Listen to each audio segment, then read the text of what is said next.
ఇస్లాం ఆగమనంతో మనకు భారతదేశంలో ముస్లింల సామ్రాజ్య స్థాపన అనేది ప్రారంభమైంది. ముహమ్మద్ ఘోరీ తన ప్రతినిధిగా భారతదేశంలో కుతుబుద్దీన్ ఐబక్ను నియమించడం జరిగింది. ఘోరీ మరణానంతరం ఐబక్ సర్వస్వతంత్రుడైనాడు.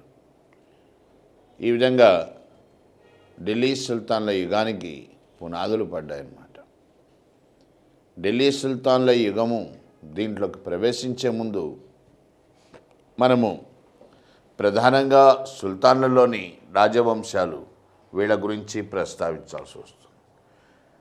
కాలక్రమ పట్టిక ప్రకారము మనకు 5 రాజవంశాలు క్రీస్తు శకం 1206 నుంచి 1526 వరకు ఢిల్లీని పరిపాలించడం జరిగింది.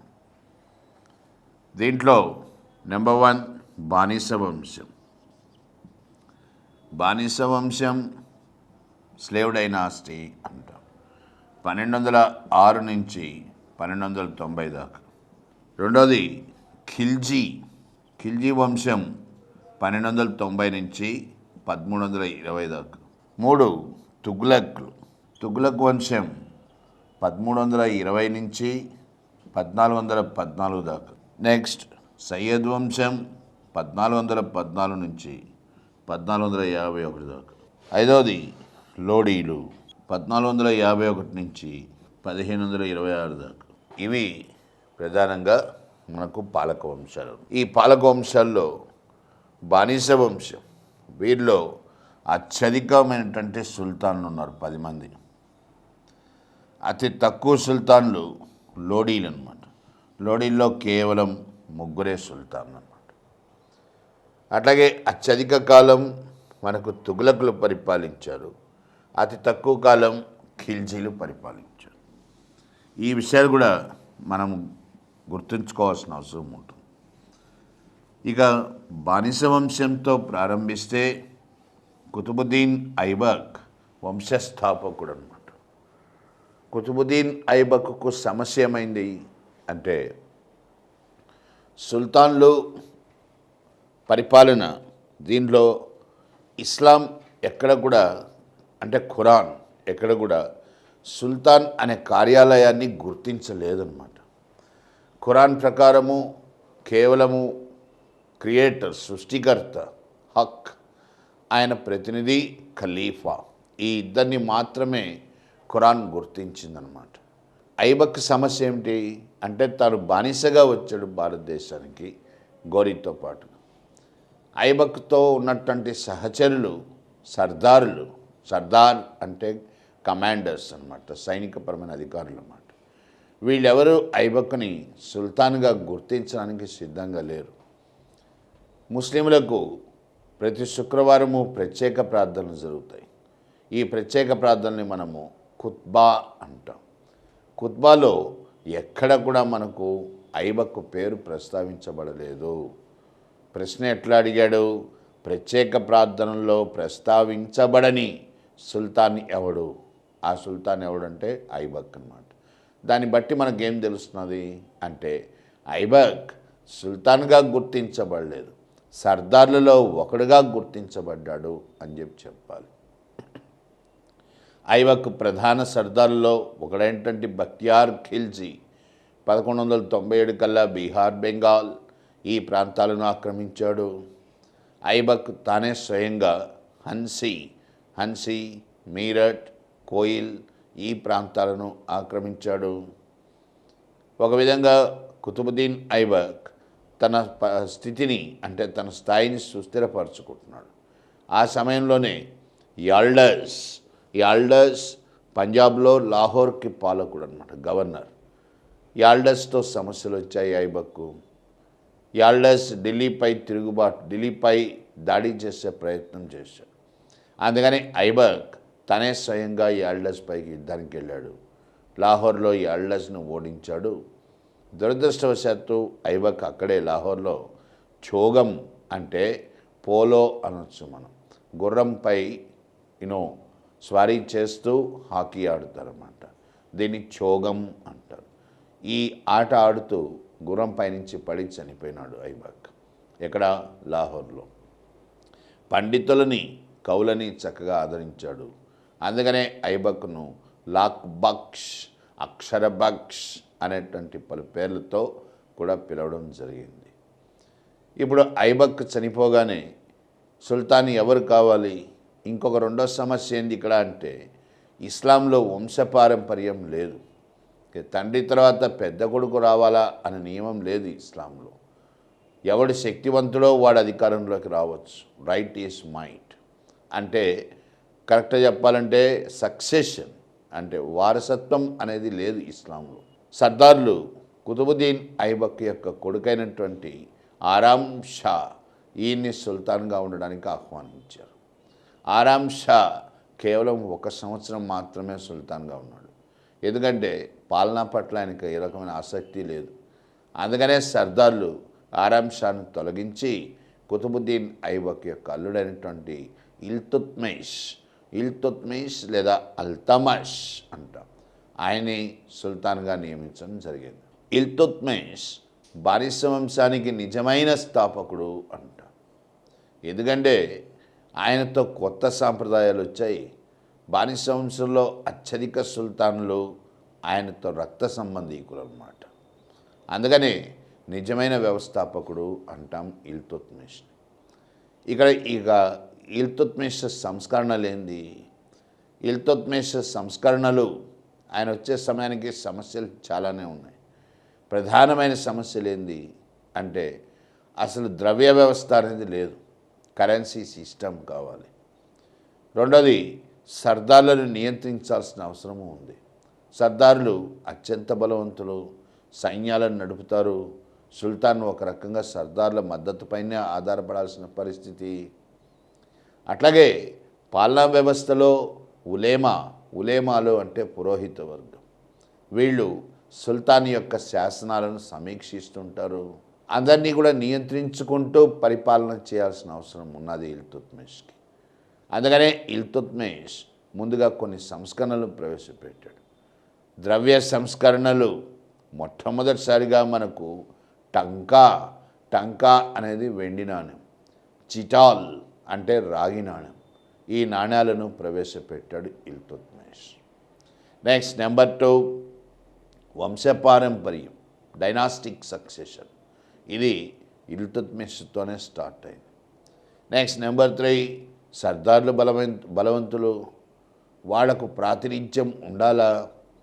ఎందుకంటే అందరు సర్దార్లతో ఒకేసారి వ్యవహరించడం చాలా కష్టమవుతుంది. అందుకనే సర్దార్లకు ప్రాతినిధ్యం వహించేటువంటి సంస్థ చిహాల్గనీ అంటాం, అసోసియేషన్ ఆఫ్ 40 నోబుల్స్, 40 మంది సర్దార్లతో కూడినటువంటి సంస్థను ఏర్పాటు చేశాడు. ఇది సర్దార్ల అందరికీ ప్రాతినిధ్యం వహిస్తుంది. దాన్నే చిహాల్గనీ అంటాం. వెరీ ఇంపార్టెంట్ అన్నమాట. చిహాల్గనీ అనేటువంటి ఒక ప్రత్యేకమైనటువంటి ప్రతినిధుల సభ అంటే సర్దార్లకి దీన్ని స్థాపించడం జరిగింది. అట్లాగే ఇల్తుత్మిష్ ఢిల్లీలో మొట్టమొదటిసారిగా మనకు విశ్రాంతి గృహాలు, వీటినే మనము సరాయిలు అంటాం, సరాయ్, వీటి నిర్మాణాన్ని చేపట్టాడు. ఇస్లామిక్ రాజ్యానికి ముస్లిమేతరులు మెజారిటీగా కలిగిన ప్రాంతాలను పరిపాలించే అనుభవం లేదు. ఏంటంటే ముస్లింల రాజ్యాలను పరిపాలించారే కానీ భారతదేశం లాంటి దేశంలో ముస్లిమేతరుల సంఖ్య ఎక్కువగా ఉంది, నాన్ ముస్లిమ్స్ అన్నమాట. మరి నాన్ ముస్లిమ్స్ ఎక్కువగా ఉన్నటువంటి ఇస్లామిక్ రాజ్యాన్ని ఎట్లా పరిపాలించాలి? అందుకోసం ఇల్తుత్మిష్ సుజనరాయ్ పండిట్ ఈయన నియమించాడు. సుజనరాయ్ పండిట్ పాలనాపరంగా మనకు అంటే ఇల్తుత్మిష్ సుల్తనత్ రాజ్యానికి పాలనాపరంగా ఉపకరించడానికి ఒక గ్రంథం రచించాడు. కుల్సత్ ఉల్ తవారిక్ అంటాం. కుల్సత్ ఉల్ తవారిక్ ఇది సుల్తనత్ పరిపాలన నిర్వహణకు గాను ఉద్దేశించబడిన గ్రంథం అన్నమాట. అలాగే ఇల్తుత్మిష్ హయాంలోనే పరిస్థితులు ఒకదాని తర్వాత ఒకటి ఆయన చక్కబెట్టుకుంటూ వస్తున్న స్థితిలో ఊహించని విధంగా మంగోలుల దాడులు ప్రారంభమైనాయి. మంగోలుల పేరు చెప్తేనే నిద్ర పట్టని పరిస్థితి అనమాట. అంత భయంకరమైన అరాచక శక్తులు అవి. ఓకే, దోపిడీలకు పాల్పడతారు, హింసా ప్రవృత్తి అధికంగా కలిగినవాడు. ఇటువంటి మంగోళ్ళు భారతదేశంపై దాడి చేస్తే సమస్య చాలా జటిలమైపోతుంది. ఇల్తుత్మిష్ ఢిల్లీని కాపాడుకునే స్థితిలో కూడా లేడు. మంగోలులకు నాయకుడు చెంగీజ్ ఖాన్. ప్రపంచ చరిత్రలోనే చెంగీజ్ ఖాన్ ఒక బలమైన రాజ్యాన్ని ఏర్పరిచినటువంటి వ్యక్తి అనమాట. తినూచిన్ అంటాం, అసలు పేరు తినూచిన్. మరి చెంగీజ్ ఖాన్ ఎందుకు భారతదేశంపై దాడి చేయాల్సిన పరిస్థితి వచ్చింది? జలాలుద్దీన్, మధ్య ఆసియాలో జలాలుద్దీన్, ఆయన చెంగీజ్ ఖాన్ యొక్క అనుచరులు మంగోళ్ళు, వీళ్ళు వ్యాపారం చేయడాన్ని ఆటంకిస్తూ వచ్చాడు, వాళ్ళకి సమస్యలు సృష్టించాడు. అందుకని చెంగీజ్ ఖాన్ ముందుగా జలాలుద్దీన్పై దాడి చేశాడు. ఓడిపోయిన జలాల్ లాహోర్లో ఆశ్రయం పొందాడు. లాహోర్లో యాల్డర్స్ ఆశ్రయం ఇచ్చాడు. అందుకనే చెంగీజ్ లాహోర్పై కూడా దాడి చేశాడు. ఓడిపోయిన లాహోర్, జలాలుద్దీన్ వీళ్ళు ఢిల్లీలో ఆశ్రయం పొందాలనుకున్నారు. వీళ్ళకి ఢిల్లీలో ఆశ్రయం ఇస్తే ఖచ్చితంగా చెంగీజ్ ఖాన్ ఢిల్లీపై దాడికి వచ్చే ప్రమాదము ఉంది. అందుకనే ఇల్తుత్మిష్ వీళ్ళకి ఆశ్రయం ఇవ్వకుండా ఢిల్లీపై దాడిని తప్పించగలిగాడు. మంగోలుల దాడి ఎవరి కాలంలో స్టార్ట్ అయింది అంటే ఇల్తుత్మిష్ కాలంలో అని చెప్పాలి. మంగోలుల సమస్య ఢిల్లీకి పొంచి ఉండడం, ఇది ఎవరితో స్టార్ట్ అయిందంటే ఇల్తుత్మిష్ కాలం నుంచి స్టార్ట్ అయింది. ఇల్తుత్మిష్ పెద్ద కొడుకు నాసిరుద్దీన్ ఆయన్ని బెంగాల్కు పాలకుడుగా నియమించాడు. ఇల్తుత్మిష్కి వారసుడుగా మనము చరిత్రలో చెప్పుకుంటున్నది రజియా, సుల్తానా రజియా అంటాం. ఆడపిల్ల అయినప్పటికీ రజియా పాలనా వ్యవస్థలో గొప్ప అనుభవాన్ని చొరవను చూపింది. ఇల్తుత్మిష్ తాను బతికున్నప్పుడే రజియాను ఢిల్లీ గవర్నర్గా కూడా నియమించాడు. సర్దార్లకు రజియా అధికారంలోకి రావడం ఇష్టం లేదు, ఎందుకంటే స్త్రీ. ఇస్లాంలో కూడా కొన్ని నియమాలు ఉన్నాయి, స్త్రీల అధికారంలోకి రాకూడదు అని. అందుకనే సర్దార్లు రజియా రావడాన్ని వాడు వ్యతిరేకించడం జరిగింది. ఇల్తుత్మిష్ తర్వాత ఆయన కొడుకులు రుకునుద్దీన్ ఫిరోజ్ అధికారంలోకి రావడం జరిగింది.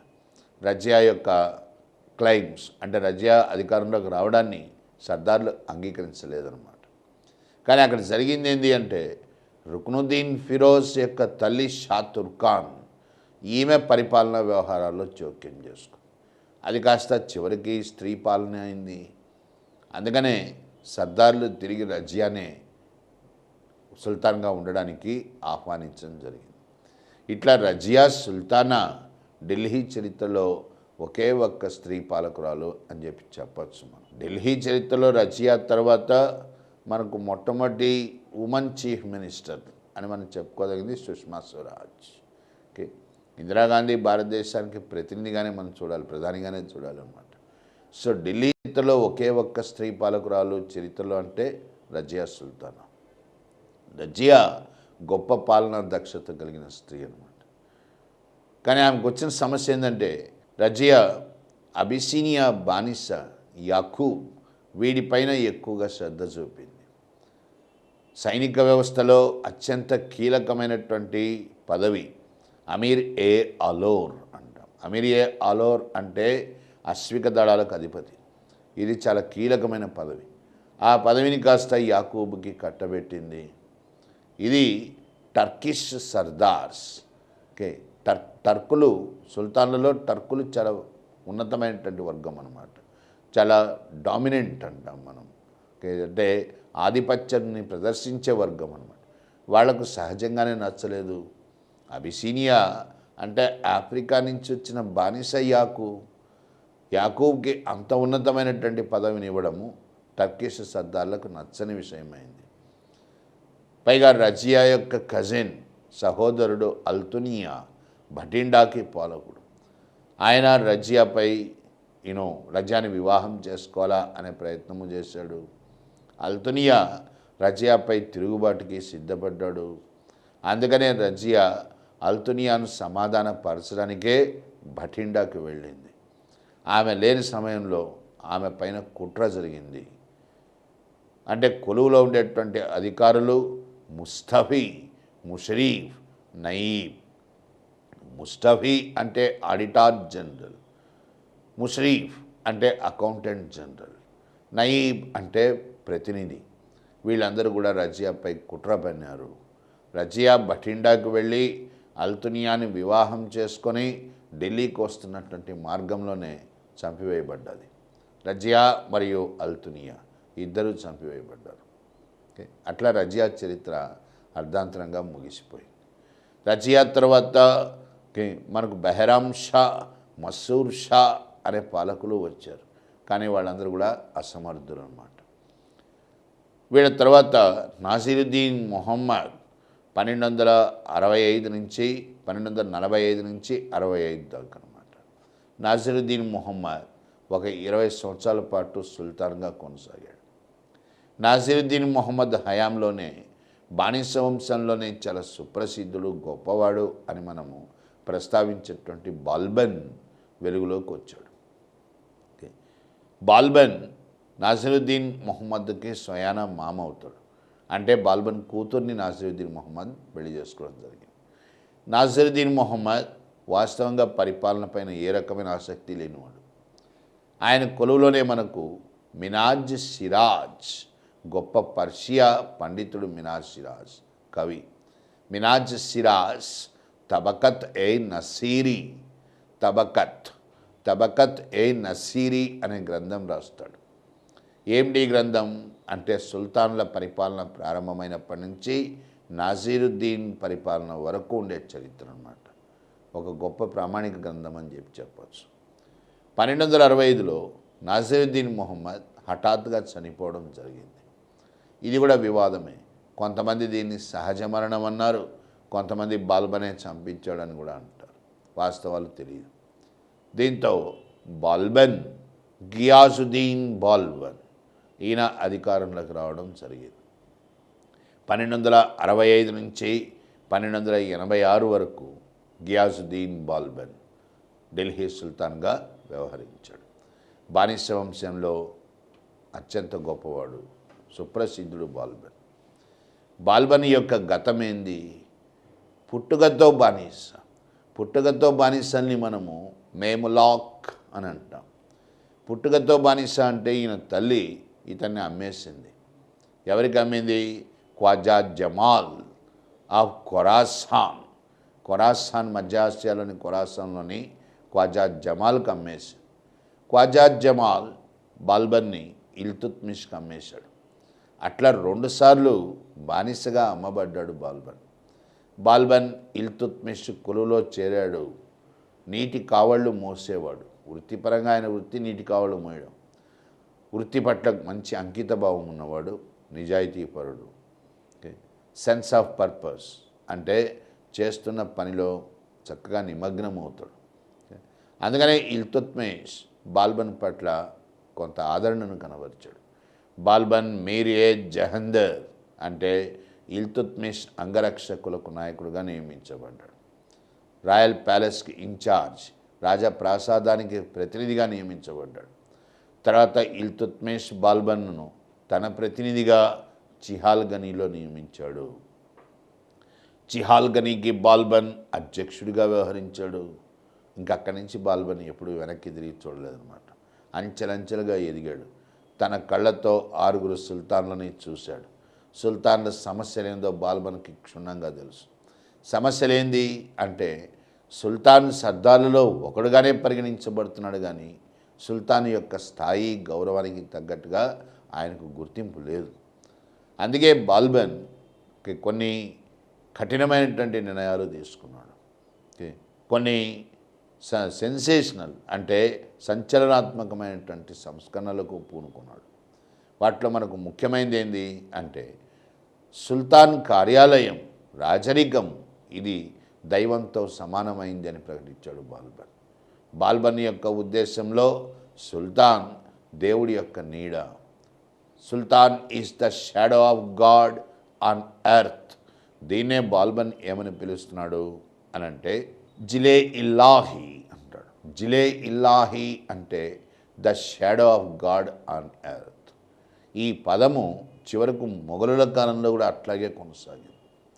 ఏ పదాన్నైతే బాల్బన్ దైవంతో సమానమైనటువంటి అధికారము చక్రవర్తిది అని చాటాడో జిలే-ఇ-ఇలాహి, ఈ జిలే-ఇ-ఇలాహినే మొఘల్ చక్రవర్తులు కూడా తమ బిరుదుగా తీసుకోవడం జరిగింది.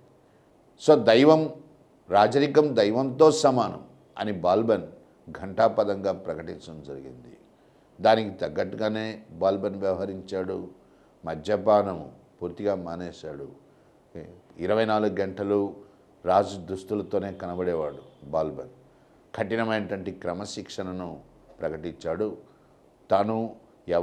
తన సమక్షంలో ఎవరు నవ్వడం కానీ ఏడవడం కానీ చేయకూడదని శాసించాడు. సామాన్యులకు అందుబాటులో లేని విధంగా ప్రవర్తించాడు. తాను పర్షియా పురాణ పురుషుడు అఫ్రాషియాబ్కి వారసుడుగా ప్రకటించుకున్నాడు. ఎందుకు ఇట్లా ప్రకటించుకోవడం అంటే తన గౌరవాన్ని చాటుకోవడానికి, తన మర్యాదను పెంపొందించుకోవడానికి అన్నమాట. అట్లాగే బాల్బన్ సర్దార్లలో క్రమశిక్షణ, వాళ్ళలో కూడా ఒక నియమాలను ప్రవేశపెట్టాడనమాట. ఏమిటి నియమావళి అంటే రాజ మర్యాదలు. వీటినే మనం ఏమంటాము, సిజ్దా, పోలిబస్, జుంబోస్. రాజ మర్యాదలు, రాజు కట్టుబాట్లు. సుల్తాన్ కనబడినప్పుడు సాష్టాంగ దండ ప్రమాణం చేయాలి. సుల్తాన్ యొక్క మునివేళ్లను ముద్దాడాలి. సుల్తాన్ కాళ్లను స్పృశించాలి.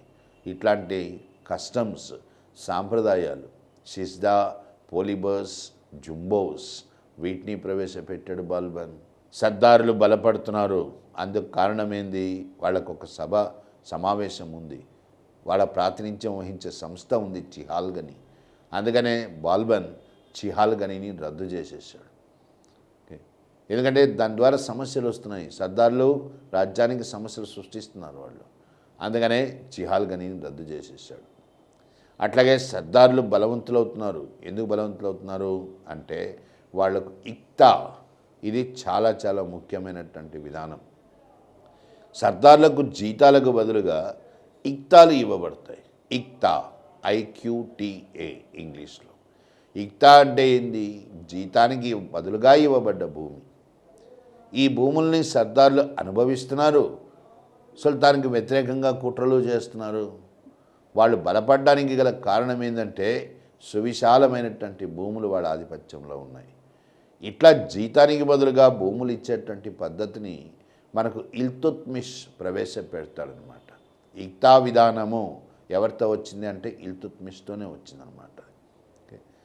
ఇప్పుడు బాల్బన్ సర్దార్ల బలానికి గల కారణాలు అన్వేషిస్తున్నాడు. చిహాల్గనిని రద్దు చేశాడు. ఇక్తాల వల్ల కూడా సర్దార్లు బలపడుతున్నారు ఆర్థికంగా. అందుకనే ఇక్తాలను పునర్వ్యవస్థీకరణ అనే పద్ధతిని కూడా బాల్బన్ చేశాడు. పునర్వ్యవస్థీకరణ అంటే ఇక్తాల యొక్క విస్తీర్ణాన్ని తగ్గించాడు. అందువల్ల పరోక్షంగా సర్దార్ల ఆదాయాన్ని దెబ్బకొట్టాడు. అట్లాగే డిసిప్లిన్, క్రమశిక్షణ లేని సర్దార్లు, వీళ్లతో కఠినంగా వ్యవహరించడము, సర్దార్లకు కఠినమైన శిక్షలు విధించడము, ఇది కూడా బాల్బన్తోనే స్టార్ట్ అయింది.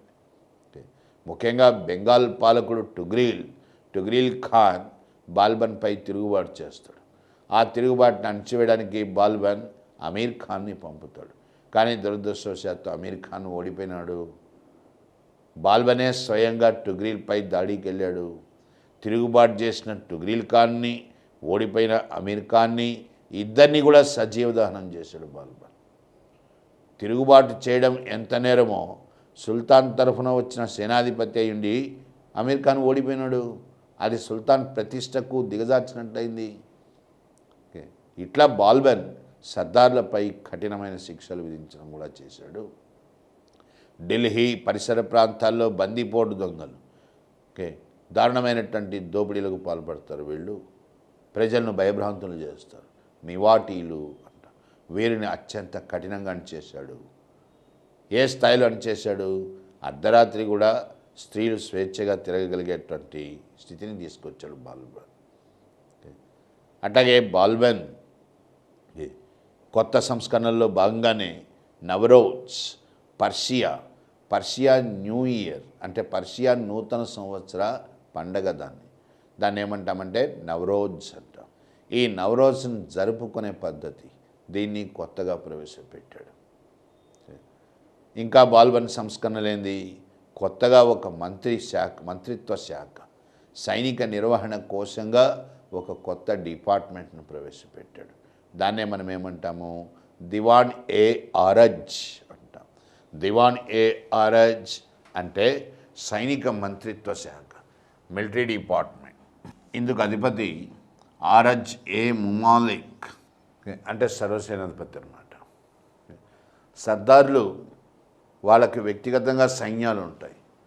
సుల్తాన్ ఈ సైన్యాలపైన ఆధారపడాలి. అందుకనే సుల్తాన్ ఒక రకంగా బలహీనుడవుతున్నాడు.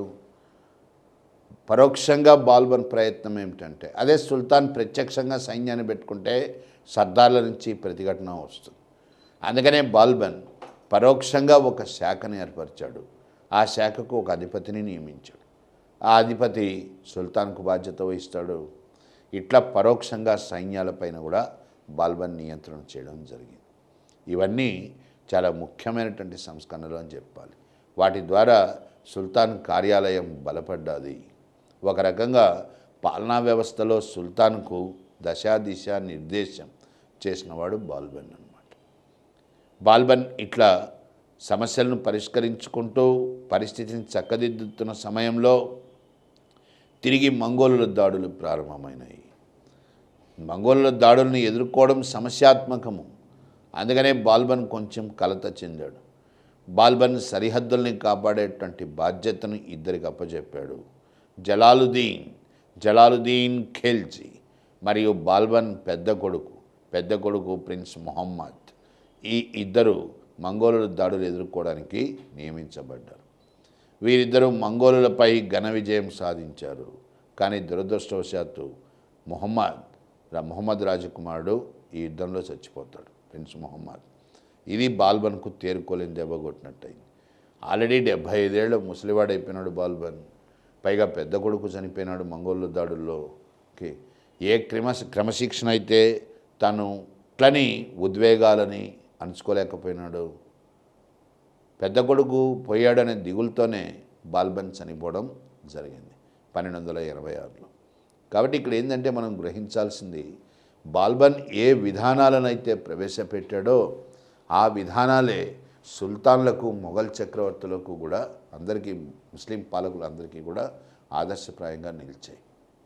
అందుకనే మనం బాల్బన్ని బానిస వంశంలో సుప్రసిద్ధుడు అని అంటాం. బాల్బన్ చనిపోయిన తర్వాత ఆయన మనమడు కైకోబాద్ ఈయనని సుల్తాన్గా ప్రకటించడం జరిగింది. ఇక్కడ గుర్తించాల్సింది ఏంటంటే, కైకోబాద్ తండ్రి బతికుండగానే అధికారంలోకి వచ్చిన మొట్టమొదటి సుల్తాన్. కైకోబాద్ బాల్బన్ కొడుకు, రెండవ కొడుకున్నాడు బుగ్రాకి కొడుకు అవుతాడు కైకోబాద్. బుగ్రా ఢిల్లీలో ఉండడానికి ఇష్టపడలే, బెంగాల్కు పాలకుడుగా స్థిరపడ్డాడు బుగ్రా. అంటే బుగ్రా యొక్క కొడుకు బాల్బన్కి మనవడు కైకోబాద్. రెండోది ఏంది ఇక్కడ అంటే, ఖురాన్లో ఉన్నటువంటి సూత్రాలకు విరుద్ధంగా అధికారంలోకి వచ్చినవాడు కూడా కైకోబాదే. ఖురాన్ ఏం చెప్తోంది, దేశానికి పాలకుడు సుల్తాన్ అయినటువంటి వాడు అవయవాలన్నీ కూడా పరిపూర్ణంగా ఉండాలి. అంటే ఫిజికలీ హ్యాండిక్యాప్, అంగవైకల్యం ఉండేటువంటి వాళ్ళు అధికారంలోకి రాకూడదు అంటుంది ఖురాన్. కైకోబాద్కి పెరాలసిస్ అయినా కానీ, పక్షవాతమైనా కానీ ఆయన పరిపాలన చేపట్టాడు. ఖురాన్ సూక్తులకు వ్యతిరేకంగా అధికారంలోకి వచ్చాడు కైకోబాద్ వ్యసనాల పారీబడ్డాడు. తాగుడు వంటి వ్యసనాలకు బానిసైనాడు. అందుకనే సర్దారులు తిరుగుబాటు చేయాల్సిన పరిస్థితి వచ్చింది. ఇక్కడ మనం గుర్తించాల్సింది ఏంటంటే, ఢిల్లీ సుల్తాన్లు అందరూ కూడా ఒకే జాతికి చెందిన వాళ్ళు కాదు. ఇక్కడ పలు జాతులు ఉన్నాయి, పలు కుటుంబాలు ఉన్నాయి. బానిస వంశం యొక్క సుల్తాన్లు అందరూ కూడా టర్కులు, ఖిల్జీలు, లోడీలు, వీళ్ళు ఆఫ్ఘానులు. అట్లాగే తుగ్లకులు ఉన్నారు. జాతిపరంగా తుగ్లకులు కూడా టర్కులే. అంటే ఇక్కడ ఏం కనిపిస్తున్నాయి మనకు, పలు జాతులు కనిపిస్తున్నాయి. ఖిల్జీ, తుగ్లక్, ఇవి కుటుంబాలు, బలమైన కుటుంబాలు. జాతిపరంగా ఖిల్జీలు ఆఫ్ఘాన్లు అవుతారు. అట్లాగే బానిస వంశం వీళ్ళు టర్కులు జాతిపరంగా. ఖిల్జీలు అధికారంలోకి రావడానికి ప్రయత్నాలు ప్రారంభించారు. ఖిల్జీ ఈ వంశానికి అధిపతి అంటే చాలా ప్రముఖుడు ఈ వంశంలో ఆ సమయంలో జలాలుద్దీన్ ఖిల్జీ. జలాలుద్దీన్ ఖిల్జీ తిరుగుబాటుకు నాయకత్వం వహించాడు. ఆయన ఆధ్వర్యంలో ఖిల్జీలు ఢిల్లీలో ప్రవేశించి కైకబాదును తొలగించారు. కైకబాదును చంపలేదు, తొలగించి ఖిల్జీ వంశాన్ని స్థాపించారు. ఇట్లా రెండవ వంశం ఖిల్జీలు వీళ్ళు అధికారంలోకి రావడం జరిగింది. దీన్నే మనం ఏమంటామంటే ఖిల్జీ విప్లవము అంటాం. ఏంది ఖిల్జీ విప్లవం అంటే సర్దార్లు సుల్తాన్పై తిరుగుబాటు చేసి అధికారాన్ని కైవసం చేసుకోవడం ఖిల్జీ విప్లవం. మరి ఇప్పుడు ఖిల్జీ విప్లవంలో మనకు మొట్టమొదట ఎవరు కనిపిస్తారు అంటే జలాలుద్దీన్ ఖిల్జీ. జలాలుద్దీన్ ఖిల్జీ 1290 నుంచి 1295 వరకు అంటే దాదాపు 6 సంవత్సరాలు ఢిల్లీని పరిపాలించాడు జలాల్. ఖిల్జీ వంశానికి వ్యవస్థాపకుడు. ఈయన గురించి మనము గ్రహించాల్సిన ముఖ్యమైన విషయాలు ఏమిటంటే ఢిల్లీని పరిపాలించిన సుల్తానులు అందరిలోకెల్లా గొప్ప ఉదారవాది ప్రజాస్వామ్యవాది కూడా. అంటే అర్థమైంది ప్రజాభిష్టము మేరకు పరిపాలన అందించాలి అని ప్రయత్నించిన మొట్టమొదటి సుల్తాన్ జలాలుద్దీన్ ఖిల్జీ. మోస్ట్ డెమోక్రాటిక్ అంటాం. అట్లాగే జలాల్ ఏనాడు కూడా కఠిన శిక్షలు ఎవరికీ విధించలేదన్నమాట. కైండ్ హార్టెడ్ జలాలుద్దీన్ యొక్క పెద్ద కూతురు ఆమె అలావుద్దీన్ ఖిల్జీని పెళ్లి చేసుకోవడం జరిగింది. అలావుద్దీన్ ఖిల్జీ జలాలుద్దీన్కి మొదటి అల్లుడు అవుతాడనమాట. జలాల్ ఢిల్లీని పరిపాలిస్తున్న సమయంలోనే తిరిగి మంగోలుల దాడి స్టార్ట్ అయింది. ఈసారి మంగోలులు ఉలాగు నాయకత్వంలో ఢిల్లీపై దాడికి వచ్చారు. ఆల్రెడీ మంగోలను ఒకసారి ఓడించిన అనుభవం ఉంది జలాల్కి. ఆ అనుభవంతోనే జలాల్ మంగోలులను తిరిగి ఓడిస్తాడు. ఓడిపోయిన మంగోలులు ఇస్లాంలోకి మార్చబడ్డారు. ఇది చాలా ఇంపార్టెంట్, ఎందుకంటే వీటి మీద క్వశ్చన్స్ వచ్చాయి మనకు. ఓడిపోయిన మంగోలులు ఇస్లాంలోకి మార్చబడ్డారు. అట్లా ఇస్లాంలోకి మార్చబడ్డ మంగోలుని నయా ముసల్మాన్లు అంటారు.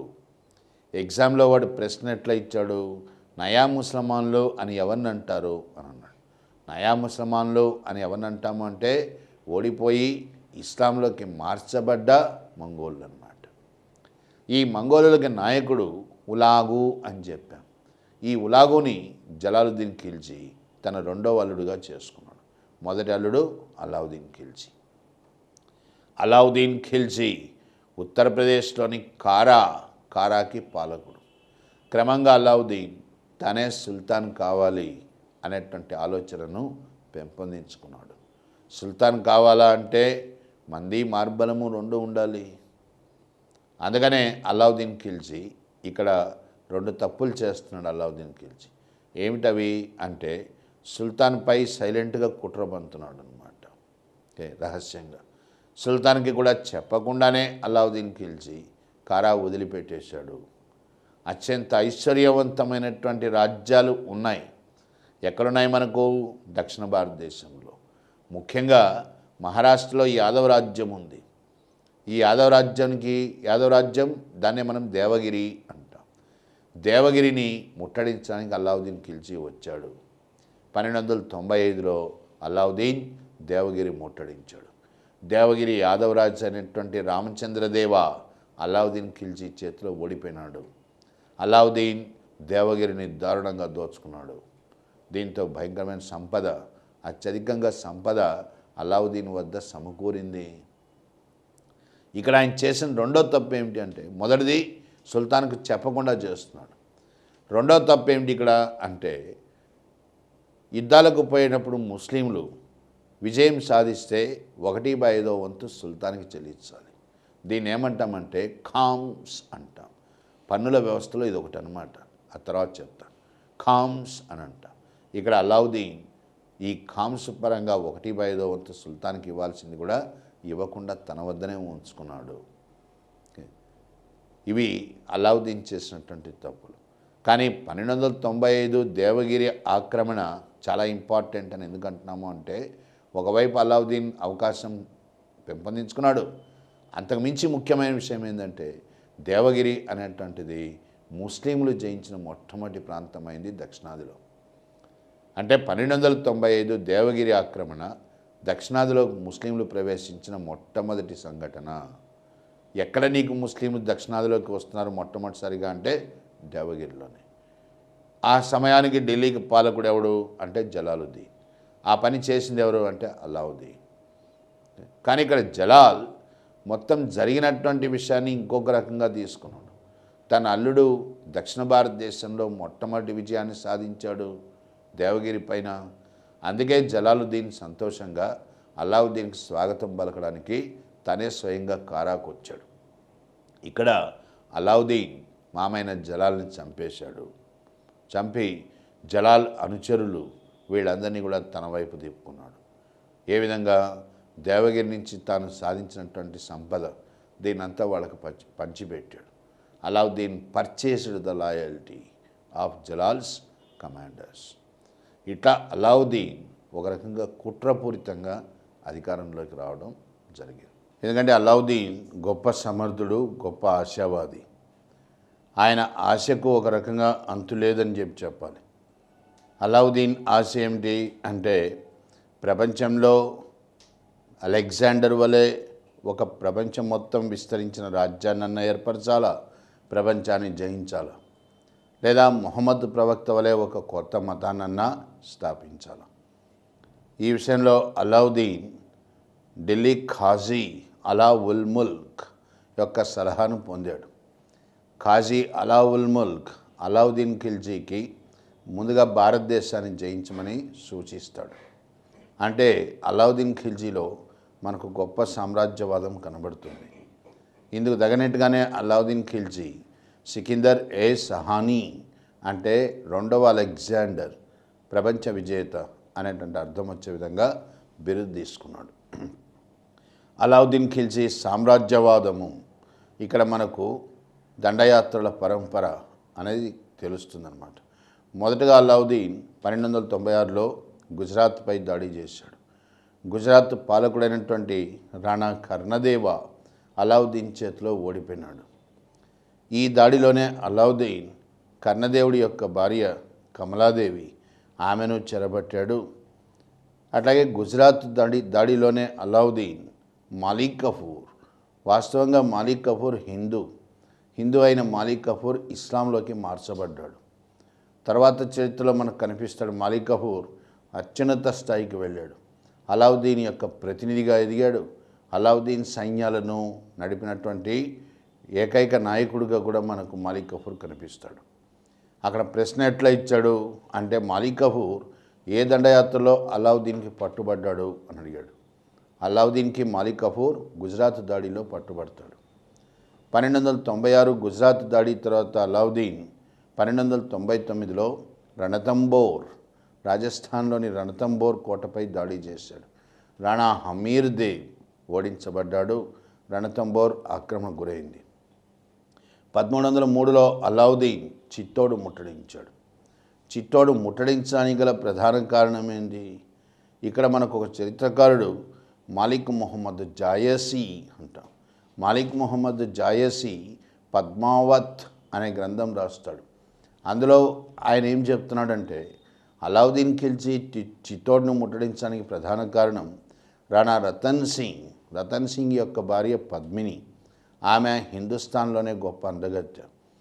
కేవలం ఆమెను పొందడానికే అతడు చిత్తోడ్ను ముట్టడించాడు అలావుద్దీన్ అని మాలిక్ ముహమ్మద్ జాయసీ పద్మావత్ గ్రంథంలో చెప్తాడు. రతన్ సింగ్ ఓడిపోయినాడు. రాణి పద్మిని, ఆమె యొక్క అనుచరులు వీళ్ళంతా కూడా జోహార్ అంటే అగ్నిలో దూకి చనిపోవడం జరిగింది. ఇది మనకు పద్మావత్లో ప్రస్తావించబడ్డ వృత్తాంతం. 1305లో అలావుద్దీన్ మాళ్వాపై దాడి చేశాడు. మాళ్వా పాలకుడైనటువంటి రాణా మహలక్ దేవ్ ఓడించబడ్డాడు. ఇట్లా 1305 కల్లా అలావుద్దీన్ ఖిల్జీ హిందుస్థాన్కి ఎదురులేని పాలకుడైనాడు. దాని తర్వాత అలావుద్దీన్ దక్షిణ దేశ దాడులు ప్రారంభమైనాయి. దక్షిణ దేశాన్ని జయించే బాధ్యత మొత్తాన్ని కూడా అలావుద్దీన్ ఖిల్జీ మాలిక్ కఫూర్కే అప్పచెప్పాడు. మాలిక్ కఫూర్ 1909లో మొట్టమొదటిసారిగా దేవగిరిపై దాడి చేశాడు. ఇది దేవగిరిపై రెండవ దాడి అన్నమాట. రామచంద్రదేవుడు అలావుద్దీన్ ఖిల్జీకి కప్పం కట్టడం మానేశాడు.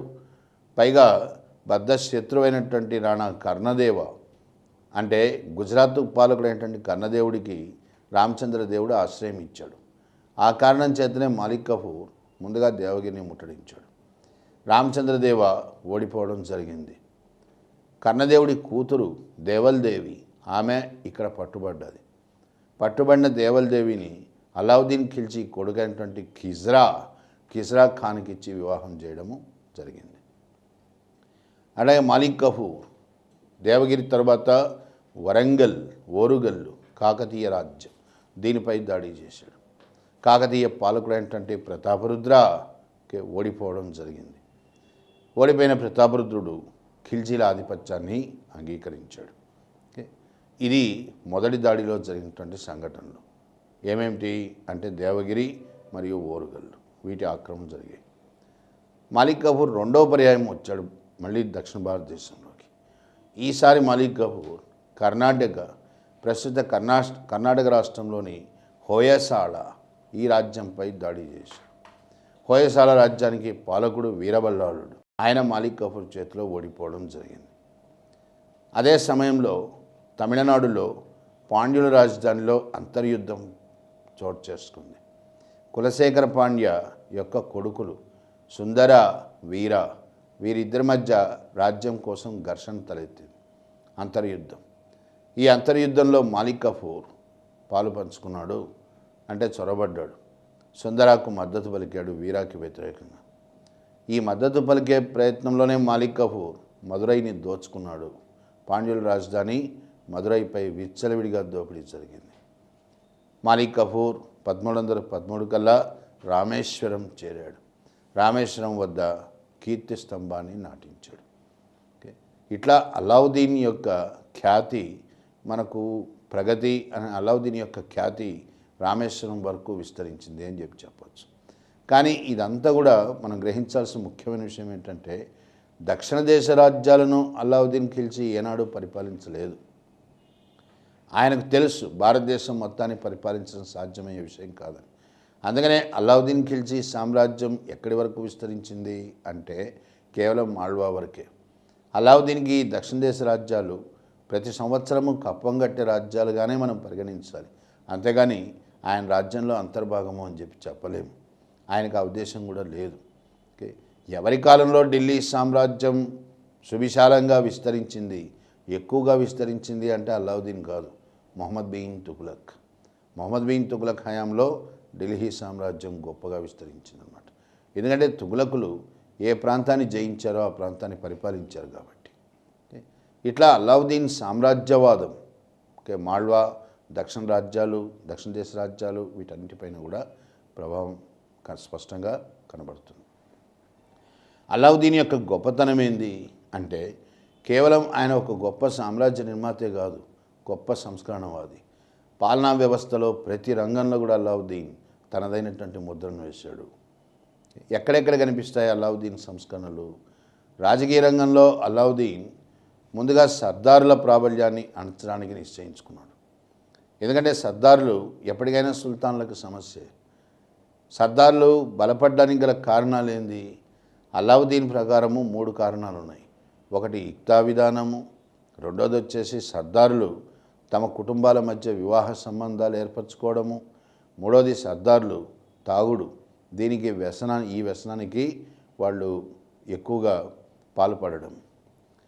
ఈ 3 కారణాల వల్ల అలావుద్దీన్ ముందుగా సర్దార్లను నియంత్రించడానికై చర్యలు చేపట్టాడు. అందులో భాగంగా అలావుద్దీన్ ఇక్తాలు, ఇంతకుముందే చెప్పాను, జీతాలకు బదులుగా ఇచ్చేటువంటి భూముల్ని ఇక్తా అంటాం. ఇక్తాలు ఇచ్చేటువంటి విధానాన్ని పద్ధతిని ఆపేశాడు పూర్తిగా. ఇక్తాలను రద్దు చేయలే, ఇక్తాలను ఇవ్వడం మానేశాడు. ఉన్న ఇక్తాలను కొనసాగించాడు అని అర్థం. రెండోది నోబుల్స్ అంటే సర్దారులు ఒక సర్దారు కుటుంబం ఇంకొక సర్దారు కుటుంబంతో వివాహ సంబంధాలు ఏర్పరచుకోవాలా అంటే దానికి రాజ్యం యొక్క అనుమతిని తప్పనిసరి చేశాడు.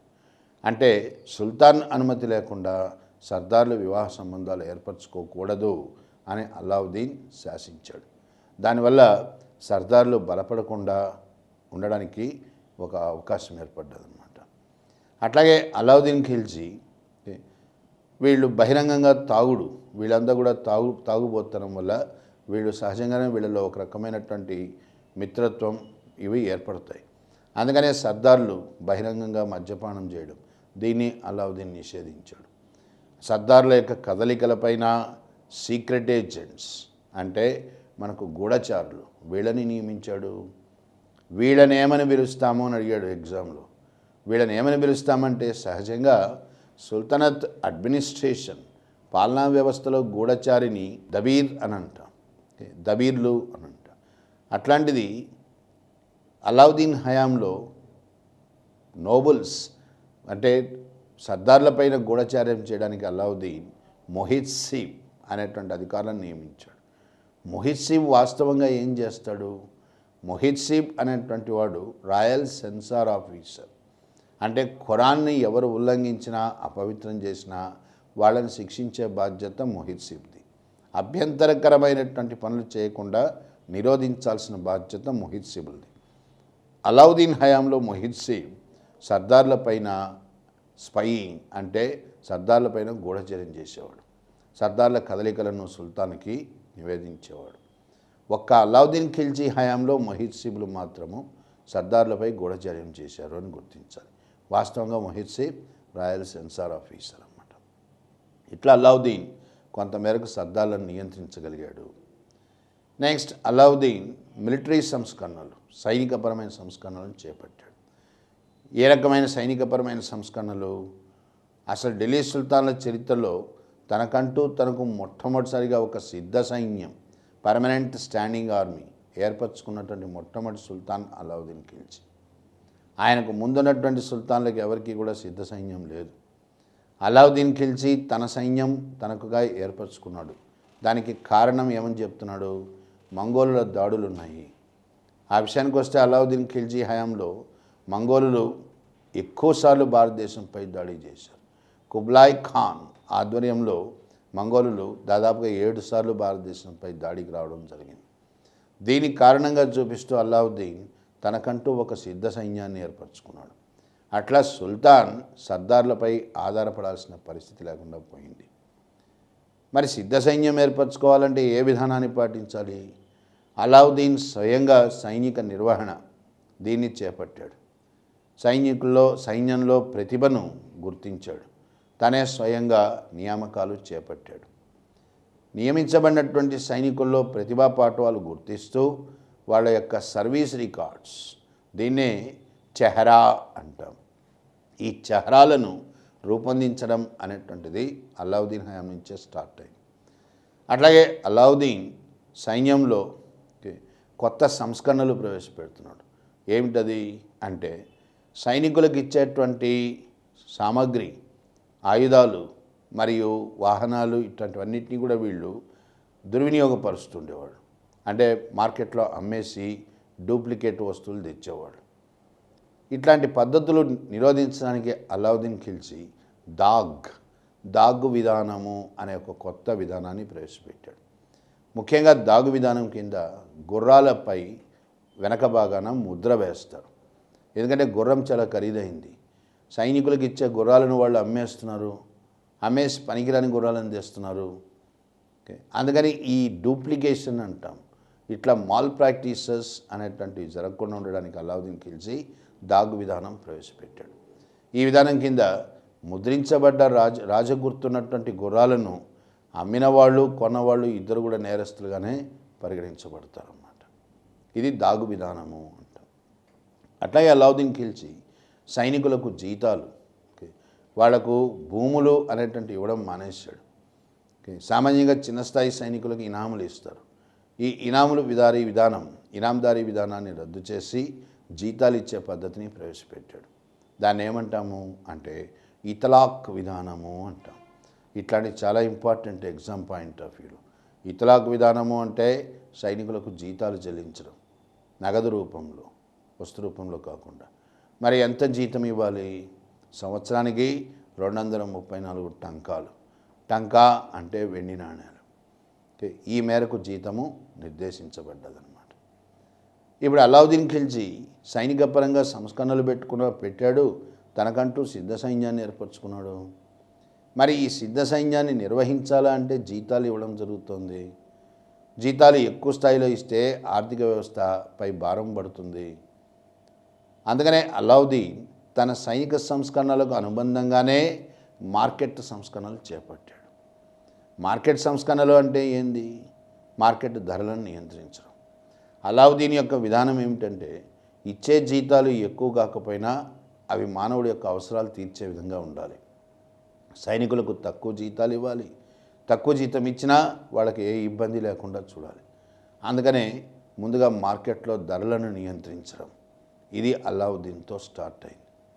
ఒక రకంగా చెప్పాలంటే ప్రపంచ చరిత్రలో ఏ పాలకుడు కూడా మార్కెట్ శక్తులను నియంత్రించలేదు, మార్కెట్ ధరలను నియంత్రించలేదు. ఆ విధంగా చేసినటువంటి మొట్టమొదటి వ్యక్తి అలావుద్దీన్ ఖిల్జీ. అలావుద్దీన్ ఖిల్జీ మార్కెట్లను 3 విధాలుగా విభజించాడు. నిత్యావసరాలు,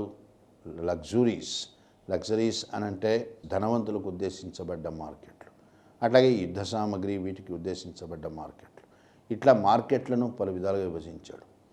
వ్యాపారస్తులు అందరూ రాజ్యం వద్ద నమోదు చేసుకోవాలి, రాజ్యం నిర్ణయించిన ధరలకే వస్తువులను అమ్మాలి.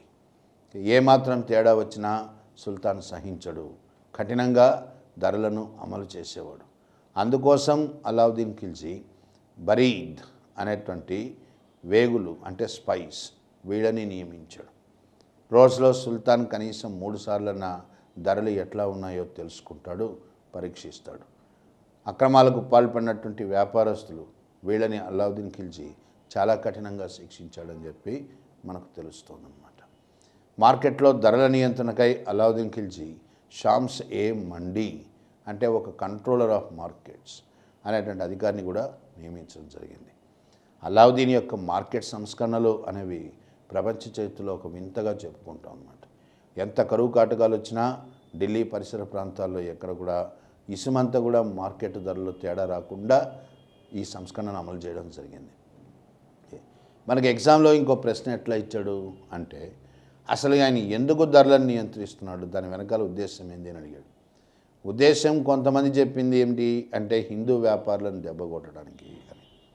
రాజ్యం నిర్ణయించిన ధరలకు వర్తకులు అమ్మాలా అంటే అది వర్తకుల యొక్క లాభాన్ని దెబ్బకొడుతుంది. అది ఇదే అసలు ఉద్దేశం అని మనకు బరానీ లాంటి చరిత్రకారులు చెప్తారు. కానీ అక్కడ అసలు ఉద్దేశం ఏంటి అంటే సిద్ధ సైన్యాలను నిర్వహించడమే. ఎందుకంటే ఆయన మొట్టమొదటిసారిగా సైన్యాన్ని ఏర్పరచుకున్నాడు కాబట్టి వాళ్ళకి అధిక స్థాయిలో జీతబత్యాలు ఇచ్చే స్థితిలో లేడు కాబట్టి మార్కెట్ ధరలను నియంత్రించాడు. అందుకనే ఇక్కడ ఇంకో విషయం ఏంది గుర్తించాల్సింది అంటే అలావుద్దీన్ నియంత్రించినటువంటి మార్కెట్ ధరలు కేవలం ఢిల్లీ దాని పరిసర ప్రాంతాల్లోనే అమల్లో ఉన్నాయి. అంతేగాని ఆయన రాజ్యం మొత్తం మీద కూడా మార్కెట్ ధరలు నియంత్రించాడని కాదు. దీని తర్వాత ఏం చేశాడు ఇంకా అలావుద్దీన్? రెవెన్యూ సంస్కరణలు వీటిని ప్రవేశపెట్టాడు. రెవెన్యూ పరిపాలనలో భాగంగానే అలావుద్దీన్ ఒక కొత్త మదింపు విధానం, భూమి శిస్తు మదింపు పద్ధతి అంటే రెవెన్యూ అసెస్మెంట్ మెథడ్ అంటాం, దీన్ని ప్రవేశపెట్టాడు. దాన్నే మనం ఏమంటాము అంటే ఖన్ ఖూత్ విధానము అంటాం. ఖన్ అంటే ధాన్యం, ఖూత్ అంటే లెక్కించడం, ధాన్యాన్ని లెక్కించడం లేదా గుణించడం. ఓకే, గ్రెయిన్ ఎస్టిమేషన్ మెథడ్ అని అంటాం. మనకు భూమి శిస్తు వసూలు చేసేటప్పుడు భూమి శిస్తు మదింపు పద్ధతులు 2 రకాలుగా ఉంటాయి. ఒకటి పంటను పంచుకోవడం, క్రాప్ షేరింగ్ అంటాం. రెండోది పంటను లెక్కించడం. అలావుద్దీన్ విధానము పంటను లెక్కించడం, దీన్నే ఆయన ఖన్ఖూత్ విధానము అని అన్నాడు. చాలా ఇంపార్టెంట్ అన్నమాట. ఈ విధానంలో భాగంగా ఏం జరుగుతుంది అంటే ప్రతి పంటకు కూడా మదింపు జరుగుతుంది. ఏ పంట ఎంత వైశాల్యం ఉన్నటువంటి భూమిలో పండించబడ్డది, ఇది లెక్కించడం జరుగుతుంది. అసలు పంట అంటే ఖర్చులకు పోగా ఏ పంట అయితే మన దగ్గర మిగులుతుందో ఆ పంటను 2 భాగాలుగా చేస్తారు. ఆ 2 భాగాల్లో ఒకటి రాజ్యం తీసుకుంటుంది, ఇంకొకటి రైతుకు మిగులుతుంది. అంటే ఇక్కడ అలావుద్దీన్ ఎంత శిస్తు వసూలు చేస్తున్నాడని, అలావుద్దీన్ భారతదేశ చరిత్రలోనే అతి ఎక్కువగా భూమి శిస్తు వసూలు చేసిన పాలకుడు. అంటే 50% భూమి శిస్తుగా నిర్ణయించబడ్డది అని అర్థం. భారతదేశ చరిత్రలో అత్యధిక భూమి శిస్తుని ఎవరు వసూలు చేశారు అంటే అలావుద్దీన్ కాదు, భారతదేశ పాలకుడు అలావుద్దీన్ ఖిల్జీ. భారతదేశ చరిత్రలో అత్యధిక భూమి శిస్తును ఆంగ్లేయులు వసూలు చేశారు. రైతువారీ విధానము అని వస్తుంది మనకు బ్రిటిష్ వారి హయాంలో. ఆ రైతువారీ విధానంలో 55% భూమి శిస్తుగా నిర్ణయించబడ్డది. అది అత్యధికం అన్నమాట. దానికి ముందు భారతీయ పాలకుడుగా వసూలు చేసిన అత్యధిక భూమి శిస్తు వసూలు చేసింది అలావుద్దీన్ ఖిల్జీ, 50% అన్నమాట. రెవెన్యూ సంస్కరణల్లో భాగంగానే కొత్త శాఖను ఏర్పరిచాడు. ఆ శాఖని మనం ఏమంటాము, దివాన్ ఏ ముస్తఖారిన్ అంటాం. దివాన్ ఏ ముస్తఖారిన్. ఎందుకు ఈ శాఖ? దివాన్ ఏ ముస్తఖారిన్ అనేటువంటిది రెవెన్యూ బకాయిలు కొంతమంది బాకీ పడతారు, భూమి శిస్తు కట్టరు. అట్లాంటి పాత బకాయిలన్నింటినీ కూడా వసూలు చేయడానికి ఒక కొత్త శాఖను పెట్టాడు. రెవెన్యూ దివాన్ ఏ ముస్తఖారిన్ అని అంటాం. అట్లాగే అలావుద్దీన్ రైతులకు కొత్తగా రుణాలను మంజూరు చేశాడు, అత్యవసర రుణాలు. వీటిని ఏమంటాం మనము అంటే తక్కావీలు అని అంటాం. తక్కావీ రుణాలు అంటే ఎమర్జెన్సీ లోన్స్ అన్నమాట. వీటిని కూడా ఇవ్వడం జరిగింది. ఆయన విధానం ఏంటంటే భూమి శిస్తు మదించేటప్పుడు లిబరల్గా ఉండాలి, అంటే కొంచెం చూసి చూడనట్టుగా ఉండడం. వసూలు చేసేటప్పుడు కఠినంగా ఉండడం. అలావుద్దీన్ గ్రామ స్థాయిలో ఉన్నటువంటి వంశపారంపర్య రెవెన్యూ యంత్రాంగం.